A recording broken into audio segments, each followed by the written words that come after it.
maybe I will take that piece of paper. Okay. We aren't doing that in the middle of everything. So this is the East Hampton Affordable and Fair Housing Partnership. Today is Tuesday, June 13th. Thank you. You're welcome. Okay. So, first thing on the agenda is just a well, you guys were all there. Yeah. A recap of the joint housing partnership For the meeting people in the audience. with Northampton and Amherst. And I did forward the minutes. Did everybody see that I forwarded Yep. those? I didn't read them though. Um, Have a moment to. And what is your name? I'm Rachel Madsen. Rachel Matson. Yeah. Okay. Any relation to Dave Madsen? Not that I know. Rachel's a student and she's observing us, so we should talk Well, about. welcome. Thank Are you. you taking notes? Or are you just taking your own No, notes? no, I can't. If I could, I would. So Fran is out this month and next month. So, I can take notes. Somebody needs to take notes in Fran's absence, I can take notes. I know. Okay. So, so they sent the minutes from the meeting, and I thought the meeting was really interesting. I thought so too. Mhm. There was a lot of good information there. A lot of good A information. lot of stuff going on. A lot of stuff going on. Interesting to hear from the different towns what their different challenges are, which I think we all have different Mhm. challenges. Mhm. In the email that Laura sent, it talks about, opportunities to do guest columns in the Gazette and has a link to a couple of the ones that the Northampton Housing Partnership has done. So I think that that's something to put on our radar screen. Mhm. Maybe not for the summer, but maybe for the fall, Mhm. Mhm. if we wanna do something. Cause what I liked about, is it really talked about like what the partnership does, what, issues happening in Northampton, so we could obviously talk about issues going on in East Hampton, Mhm. apparently of which there are many for us to talk about. So I kinda thought that was kinda neat. So, if you didn't look at that yet in the email, then if you can click and read the ones that the Northampton, partnership has written, which were good. So I thought that was a good idea, that we could steal. What are we gonna put in these columns? Well, I don't know, that we could decide, we could decide. I think it's helpful to talk about affordable housing challenges that are facing East Hampton, and talk about what the partnership does and who we are, and maybe talk about some of our priorities that we developed in the production plan. Talk about fair housing. Talk about fair housing, which we don't talk about enough. Mhm. So I think, something like that, I think would just be kind of, one of the guest columns that Northampton did also had a plug for members, which was smart. Like, we were, always looking for, Yeah. new members, so I think that could be something that we could do. Mhm. Priorities.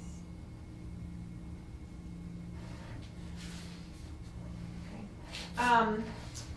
The other thing that I, thought was kind of interesting, was that Northampton's, landlord workshops that they have been hosting, to talk about smoking accessibility. I know that they've done other ones on like developing affordable housing. Marijuana. Yes, marijuana. But I thought that's something, it's particularly if we put on like our fair housing hat, like something else for us to maybe think about doing. Develop a workshop, is that what you said? I think that they've done that in the past, like ones for developers, like interested in building affordable housing, which, if we could Yeah, figure out system. our system, then that would be like, I think, a Sure. priority. Yeah. We could maybe do one on disability issues. Accessibility, yeah. I think the challenge is getting landlords to come without feeling like we're trying to get them in trouble. Right. Or we're saying like, you're not supposed to do this, but I think that we can kind of figure that out because, Yeah. I feel like Northampton kind of described it as like the landlords could just like ask any question that they wanted and sort of feel like it was like a safe place to. Hmm. Who runs those in? I got the impression it was the housing partnership. partnership, but we could find out more, like who. Might make sense to have like a neutral party consultant. Like, I don't know if Chapel would send somebody out if we requested that, or even Mass Housing Partnership. I mean, Yeah, so it didn't feel like we were like Right. too like regulatory or, Totally, yeah. Mhm. more of like an informational session kind of thing. And then it just takes sort of it just makes it more of a neutral setting, do you know what I mean? Well, we could certainly find out from them who really runs it, if Yeah, it's yeah, them yeah. or they bring somebody else in or.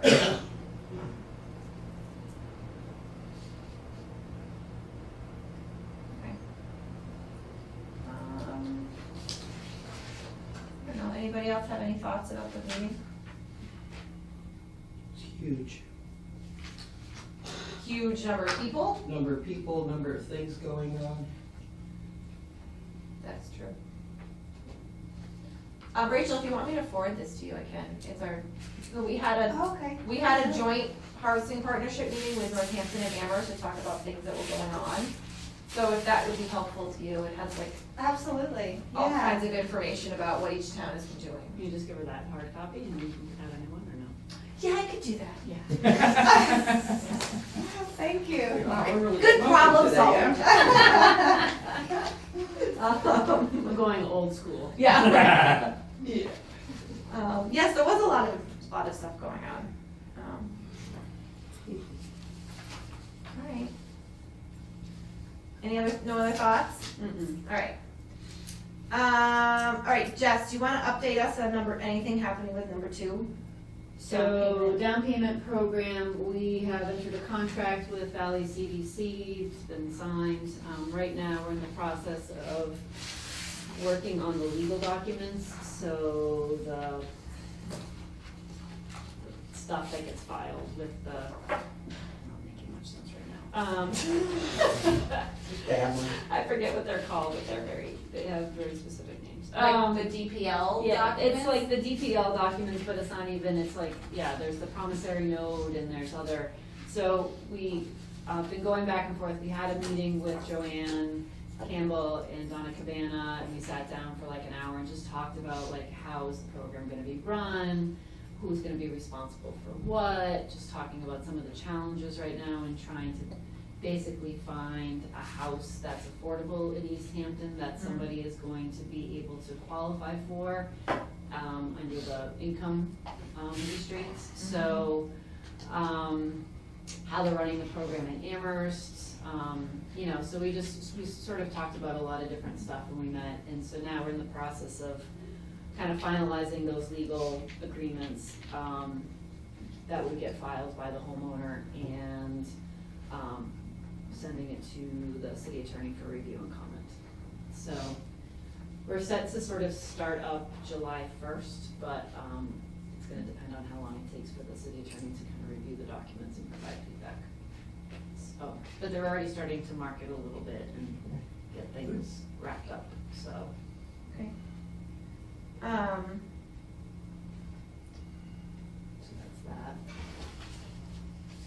Does Donna feel like there is enough stuff, well, probably not, stuff on the market for people? That's part of the problem There's right like now. nothing on the market. Well, there's stuff on the market, but and this is part of the bigger discussion, Mhm. you know, that there's a lot of people looking to buy in East Hampton right now, that houses aren't staying on the market very long, and most of the houses are outside sort of the income qualifications. So it really is gonna depend on the individual and what kind of mortgage they can get, what they get pre-approved for, and then that will sort of set their limits on the houses that they can go for, and there's not a ton out there right now that's like under 220, so,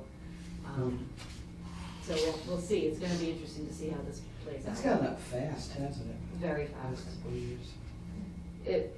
There was, when I went to go sell my own house a couple of years ago, we had a real estate agent come in, and he basically told us that we would be able, at that point, and this was maybe 3.5 years ago, we'd be able to sell our house at exactly what we bought it for, almost 10 years ago. And we wouldn't have no equity, because basically the market tanked, and then all the improvements that we put onto our house basically just kept the value steady rather than having it decrease. So the new roof, the new paint job, the gutters, all of the things that we had done hadn't put any equity into the house. And then last year, when we Wow. sold our house, we got way more than we actually thought we were going to get. And then this year, there's been like this huge jump in the market. Yeah. So things are not staying on the market for very long. There's Noticing that. multiple offers that are coming in. This is hearsay, but, my understanding is there's like 14 offers coming in and things are selling $30,000 more than they're being put on the market Seller's for. market, yeah. But, the thing is those sellers would then are buyers because they're, Right. have to buy somewhere else, so it all Right. kind of evens out in the end. But, Interestingly enough, reading those articles that you sent links to, Yeah. that was quite an interesting bunch of information. Mhm. There are two generations of people competing for the same market now, whereas at one point, the baby boomers, they liked the big McMansions, and now they're trying to downsize, and the younger couples don't want those big McMansions, they want, something more reasonable, and right? that's. All right, let's table that for 2 seconds to see if you have any other update on the small affordable house, our other quest. Our other quest, so there is a local, and I don't wanna put too much information out there in case it all falls apart for this individual, but I do have a local developer builder who is looking to redevelop a site, in the downtown area that, is looking to go under our chapter 40R smart growth zoning, which would require that 20% of the units are deed restricted as affordable. And based on the number of units that he's looking at, which is basically a total of somewhere between 12 and 14, it would mean only, 3 or 4 units would be deed restricted. So he's never done this before, and so we've been trying to figure out a way to work with him. He's committed to doing it. He's got a lot of property through town that he's already managing, so he's got a management system in place. It's just a matter of the management system being trained to be able to do the income qualifications when the rentals turn. But what I'm trying to do is find him a consultant that will do the marketing plan, that will hold the lottery. So what they call the first ups or the rent ups, that there's like a term. Lisa? Lease up, that's it, the lease up. So, Yep. So it's the marketing plan, it's the lottery, and then just getting the first batch of individuals into the unit. So the filling out the LIP paperwork is actually the responsibility of the municipality in partnership with the developer. So I don't think a consultant could really do that, but the rest of it is a lot. And so I called, who did I call? Are these rentals or like? Rentals is what he's Rentals? talking about. And the I talked- rentals are challenging because then, unlike a homeownership unit that's affordable, where you do all this work and then you sell it and you're basically done, with a rental, it's gonna happen. Could turn over. It could turn over and you have to do the income qualifications annually, so it's like a little bit Oh. more More work. work. And for the homeownership units that the city is the monitoring agent on at Treehouse, we already have set into place a relationship with Valley that they will help with that paperwork and the selling of that unit. So, those systems are in place, but for something like 4 rental units, Valley's not interested, HAP's not interested, it's just too small of a project, it's too little. So we actually did bring this, I think I sort of brought it up at the regional Yeah. housing meeting, and other communities felt like this was a challenge for them too.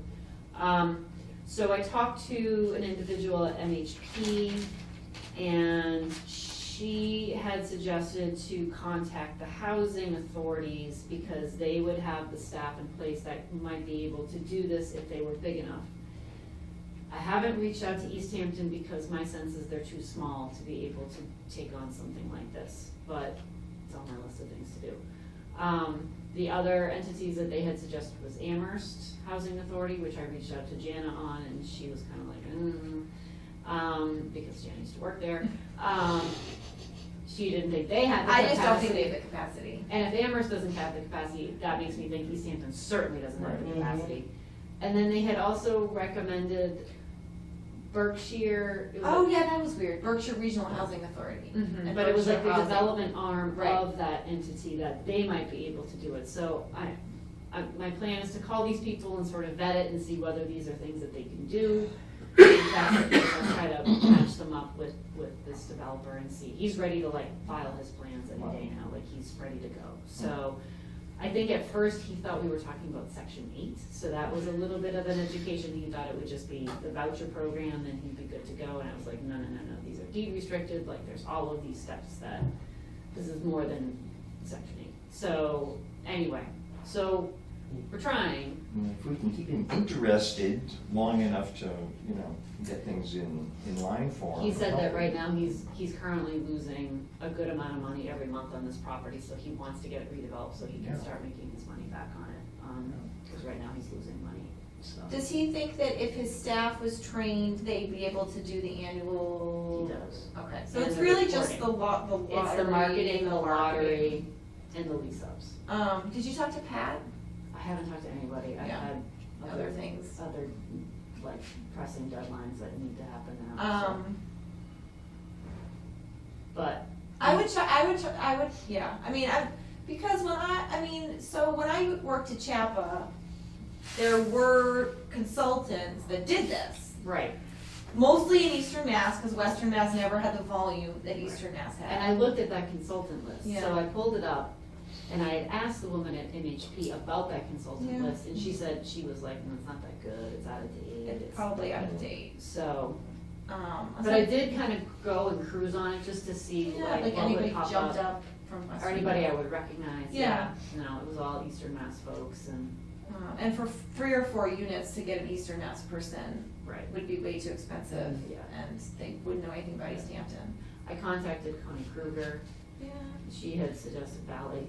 I contacted Lee Fiden, he had suggested Valley, I was like, they're not doing this.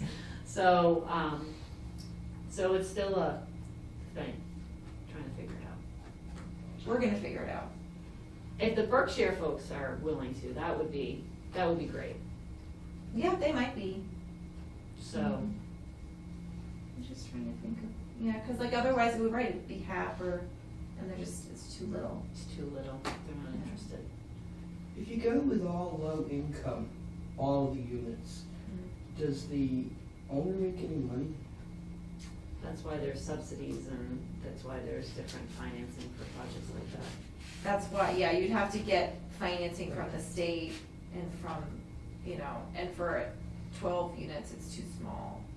Oh, even with 12? Yeah, Mm. so like Parsons Village at 38 was like, That was like the call. smallest they could go and still get financing and make it work. Cause you need like long-term financing to keep the, cause right, you know, you wouldn't make any money. So you have to have something that's gonna keep That's the what bill, I'm wondering. pay the bills, because the rents alone are not gonna pay the bills. Yeah. That's the challenge.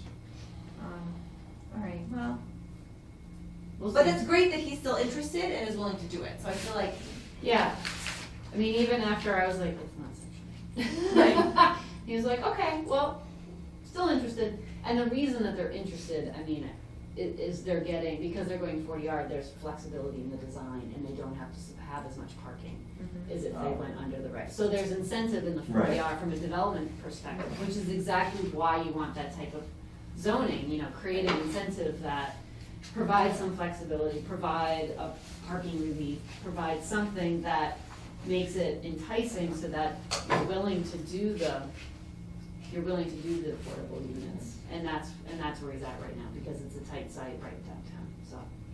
okay. Well, thanks for doing all that work on it. We'll see.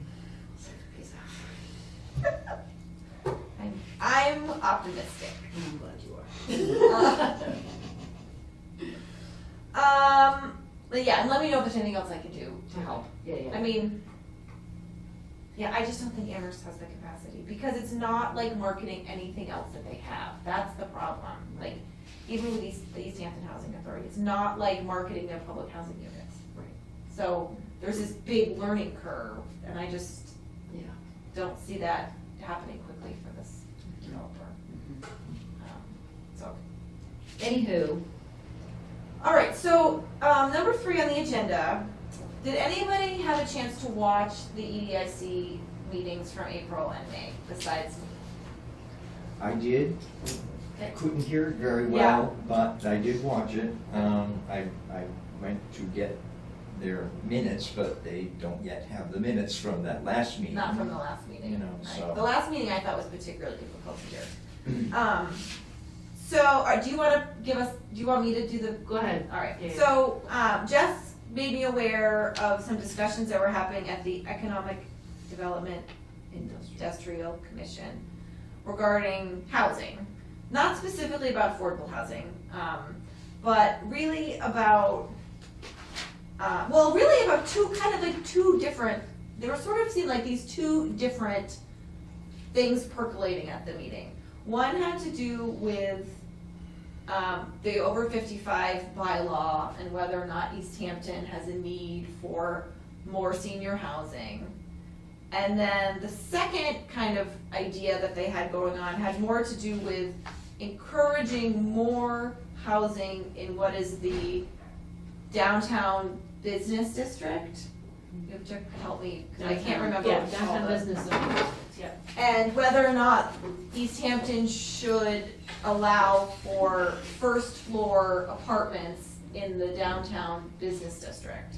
Because currently they're not allowed. So if you're gonna build a new building in downtown, the ground floor has to be commercial space, and then the upstairs can be residential. And that's pretty standard across most municipalities in the world. Everywhere. And it seems like both of these ideas were coming up because of sort of what we were just talking about, this idea that the market is really tight, and is there a way to create churn in the market? Is there a way that the city can, do something to help move the market along? Because there's not anything on the market, everybody's looking at the same kind of house. Older folks that maybe want to downsize are going after the same houses that young families are going after. And, they can't, and then people who are older who may want to downsize and stay in East Hampton can't find anything and they're moving and so, sort of, is there anything that the city can do? So, Can I ask a stupid question? I'm sure it is not a stupid question. I have lots of questions. Yeah, the over 55 housing, does that pertain to a certain type of financing? Like sort of low income, or does that pertain more to accessibility, or is it just More kind of about reserved? because Providing they're- services and housing, so Lathrop community, which has, individual sort of they've independent condo living, kind of assisted style, living, and then you can move to the assisted living aspect of it. yeah, sure. But Lathrop is already looking to expand, I've had more, yes, they're looking to put more units in Are they there. part of East Hampton or Northampton? Both, Oh, okay. their properties is on both, right on that line. But what their market is, is for these more individual condo-like Like on housing. Route 10 here. There's a, Right on Florence Road is Lathrop Community. right, I know where that Yeah, is. yeah, yeah. But there's a 55 plus community. On East Street, there's a bunch of them. The yellow, the yellow ones, the yellow Yeah. townhousey.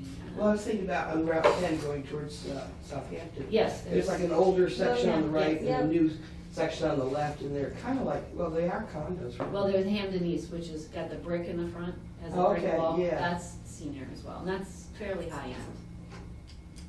But Lathrop Not has like affordable. an assisted living, Yeah, I mean, like that's what I a thought. service component. They do have a Yep. service component, Whereas like the East Street units are just do not, they're just. condos that just condos. happen to be restricted to people over 55. Exactly. And so, kind of the conversation that we started to have a little bit, I didn't go to both meetings, I was only at the first meeting, was that, well, you can build them all, so we used to have a senior housing ordinance, and it got taken out, and it was replaced with this multifamily, ordinance with an affordable housing section to that.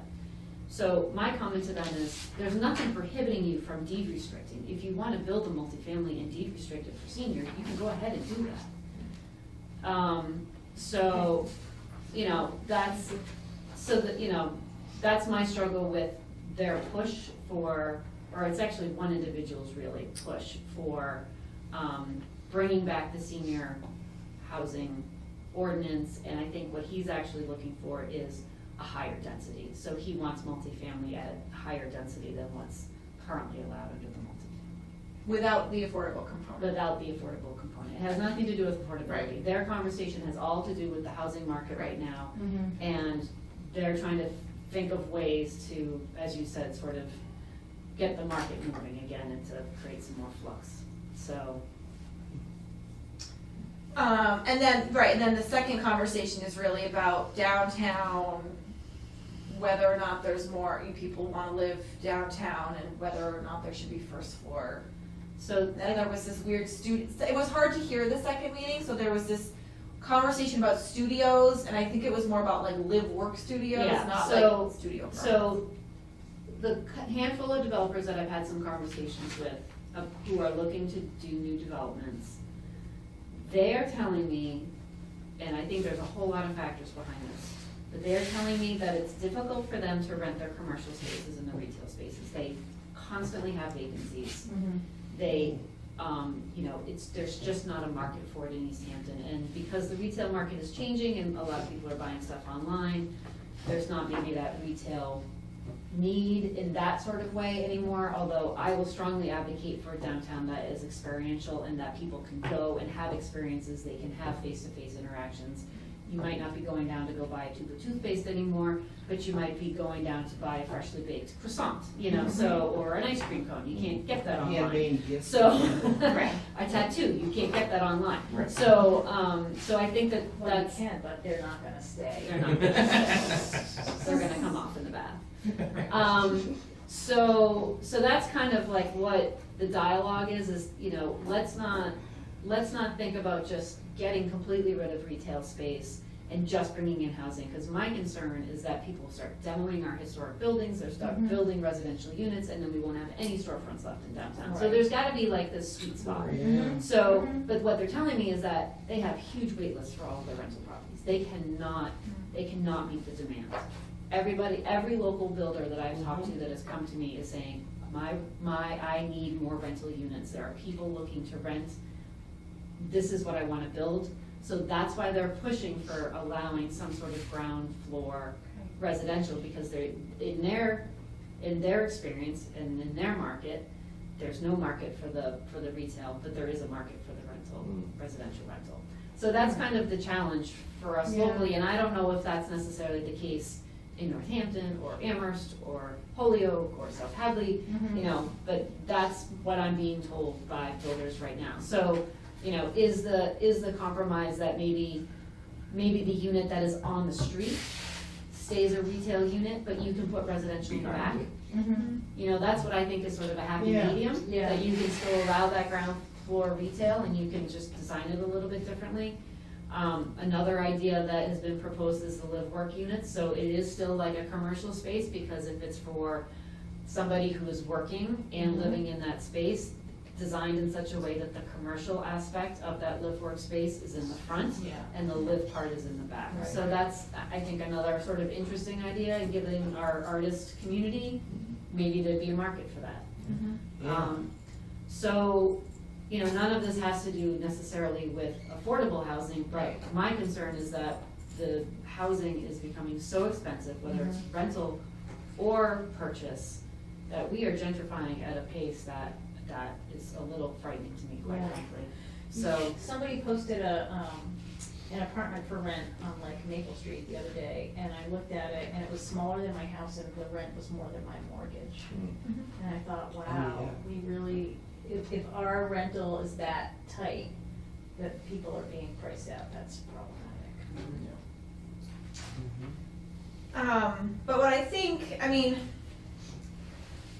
what I felt was sort of a little bit lost watching the meetings is that and this was to your, the email that you sent with all the articles, but this issue of the tight housing market, take the retail commercial piece aside, it's happening all over the place. Yeah. This is not a unique East Hampton problem, that it's a tight real estate market. And that's East why- Hampton has become more desirable to live in the Yes. past 5, 10 years Than than before. than before. So that's, I think, the slight difference. Well, this is why, what is it, Penny's and TJ Maxx and Macy's and all those places, they're all closing their stores and going to strictly online stuff. For Right. that reason, because that's where everybody's buying, you know? Right, right. So, I mean, I think we wanted to bring it here to kind of talk, because it does have to do with housing. My understanding is that they're putting together some proposals for the planning board. They are, yes. For the over 55. I think the first thing that they wanted to do first was the ground floor. And I had a long conversation with one of the members about finding the happy medium. Like, I get the situation and let's address it, but let's not throw out downtown either. Like, let's figure out a way to make it both work. Yeah. So, and yeah, I mean, I think the conversation will be good, but that's, I think, where we're headed. I mean, that's, to me, that's more of a priority than trying to bring back a senior housing ordinance right now. Which we don't really need, because we have the multifamily, I mean, we don't really, unless, I mean, for me, the senior housing piece, I would really wanna see some real data about the need for senior housing, which I feel like it's Agreed. mostly anecdotal at this point. Agreed. Like, my friend so-and-so couldn't find a place to live, and they had to buy outside of East Hampton. Yeah, but that's That's- just, it's like, if they could have found a house in East Hampton that was smaller, or if they could have found any apartment or a condo, doesn't Yeah. matter whether it's deed restricted age. Right, it It could've- doesn't matter, it could have been anywhere, you know, Right. so. And my personal, this is such a personal thing for me, but I really truly believe in intergenerational communities. I really believe that there's a value for all age groups being in a community together, that kids benefit from, you know, surrogate grandparents, and surrogate grandparents benefit from having kids in their neighborhood, and granted, there may be seniors that don't wanna deal with kids and want their peace and quiet. And there's others that love them too. And there's others that I love feel them, like so. it's discriminatory, having a community just for one type of element of population. I know someone who was living in one of the over 55 housing things, and his mother died, and he was forced to sell his condo because he wasn't 55, which I thought was really unfair. So in addition to losing his mother, he had to lose his home too. Mm. That's really sad. I think, I mean, I just remember when there were lots of them being built, and I think at some point the market just got really saturated. Yeah, And like, I think that's right. you know, I'm not convinced that the market is now saying we need more. I think East Hampton needs more housing, Yes. Period. period. Period. I mean, and you made that point in the meeting, like, we really need more units under $200,000, period. You know, whether they're over 55 or not. And the challenge is that We don't build, we're there's no built land. out. Right. So, you know, we're really looking at redevelopment, and most, if not all of our redevelopment opportunities are in the downtown area. Yep. So we need to figure out, and if we're gonna make a vibrant downtown, then you wanna have people living downtown that are willing to walk to all of these fabulous things that we're gonna have. So, you know, I think, again, it's finding that happy medium sweet Just spot. making all the beats of Jane Jacobs. So, So I think that we should, keep paying attention to this, especially as if it goes before the planning board, so So that that we can make comments. yeah, we can make, and we can, you know, and I don't think we really know what our comments would be at this point, but I do think that we just wanna think about, you know, I think our comments would be, we wanna make sure we think about affordability, we wanna make sure we think about the actual demographics.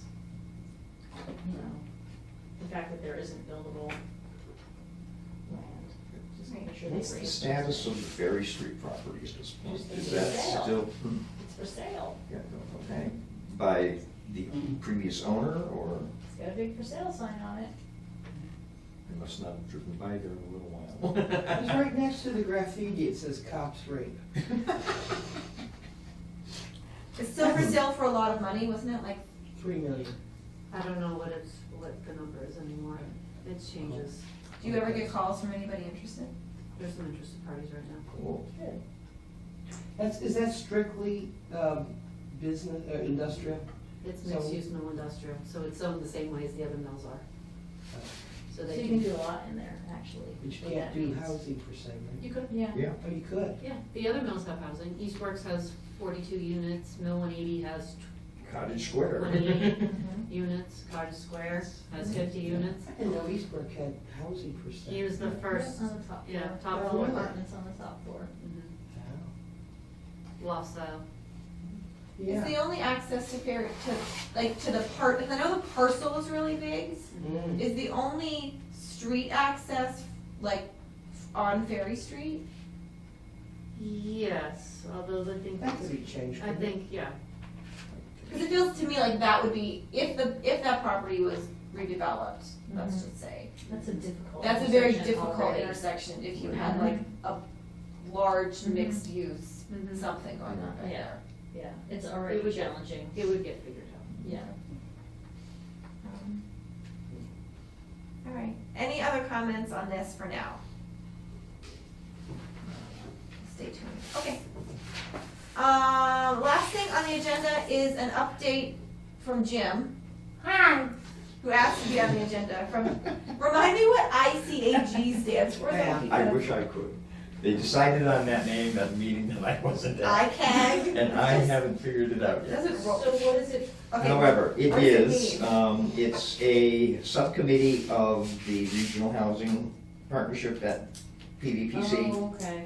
And it deals predominantly with fair housing issues. This is the committee that I was on, that I brought the idea of we need to combine the fair housing, Yeah. affordable housing Yep. situation. We didn't meet for quite a few months, and then we started up again, so that's good. John Fisher's the chair of that subcommittee. And the reason the point I wanted to bring to this meeting about that meeting was that we are trying to get more involvement with communities.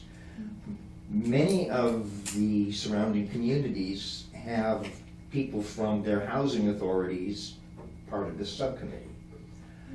I was wondering if it would be inappropriate for me to approach the person at our housing authority and find out if that person would be interested in also attending this meeting. And I wondered, is that something I can do, go and ask, or do you people? You're a member of the I have no subcommittee, idea what yes. the relationship is between this group and our Not, housing We don't authority, have so. we don't have a formal relationship. So, okay, then I don't even know the person's name who's over there. Yeah. Anyone? I can probably get it off the Deborah website. something. Deborah? Something, I have her card in my office. But yeah, I think as a member of that subcommittee, if one of their goals is to increase housing authority participation, Okay. then, you know, Jim as a private citizen or a member of the housing partnership and member of the ICAG can approach her to see if she'd like to. But you might wanna figure out what it means first before you go Yeah. talk to her. And I'll have to embarrass myself and say to somebody, so what the hell does this committee stand for? Yeah. Anagram? It doesn't, It doesn't say fair housing or I know. regional. group is the only thing I can figure out on the G. Community. Community access. Independent community access group, Could be, I just that made that that up. sounds something like that. sounds good though, right? It sounds as good as any of the So, but others. what kind of Yeah. things do you, tell us more about what the group is working on. Well, basically, it's an information sharing kind of thing, about Okay. what's sort of going on currently.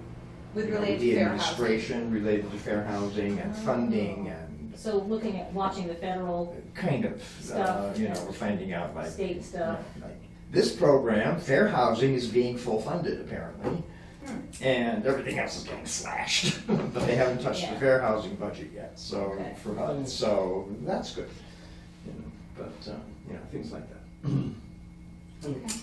And then, we are having on coming Monday, PVPC we're starting those meetings up again, which is great. The regional. Sort of had a big gap in there for a while. And we're having a speaker from Mass Housing Authority come and talk about housing in the area. So, after that, I will provide minutes and whatever information I can from that Great, for next month. okay. So, but I didn't want to step on any toes by going over there and saying, hey, you want to come and join us, you know? Well, Because, I mean, you know- when we first started this partnership, there was Betty, obviously, Right. Burnham was here, and she was kind of the liaison to the housing Mhm. authority. So maybe, this is a good way to start making those Start bridging inroads that again. Because we always had someone from the housing authority here Mhm. before, Right, we don't right now. which is a good idea. Okay. Okay. And if anyone's gonna charm her, it'll be you. Oh, Yes. yeah. Agreed. Okay, anything else that's not on the agenda that came up that people wanna talk about? Let's talk about, summer schedule, just since Sure. it's June. Hmm. So, We usually take August off. right, so we usually meet in July, which would be July 11th. And then we usually take August off. Does that sound all right to everybody? That sounds Good to me. wonderful to me. All right. And then start out, what would be in September? So in September, it would be September 12th. Now I have it actually in my calendar, repeating, so I will stop getting confused whether it's the second or third Tuesday, which for some reason I could never remember. And then would forget to put it in my calendar. It's a hard thing. It's not really that hard, It it's is just for me too, though, for because. some reason becoming hard. I just know it's like we don't have planning board. Right. Right. And then I'd always be like, what's when I have planning board? All right, so we'll meet on July 11th, and I don't know what we'll talk about then. We'll think of something. We talk about guest articles, since you wanna write one in. Oh yeah, we can talk about guest article ideas. Yeah, good idea. That's a great idea. Well, so you were the only person who was not at our joint housing partnership meeting. Sorry. So that's what we were talking, that was one of the things that Northampton Housing Partnership does, is Mhm. they do some guest columns in the Gazette. Oh, And there's an I've opportunity done those for, before. yes, for other folks to do that I'll also. write one so. after September 21st. Okay, good. All right, so if we don't have anything else, we can adjourn. It's 7:33.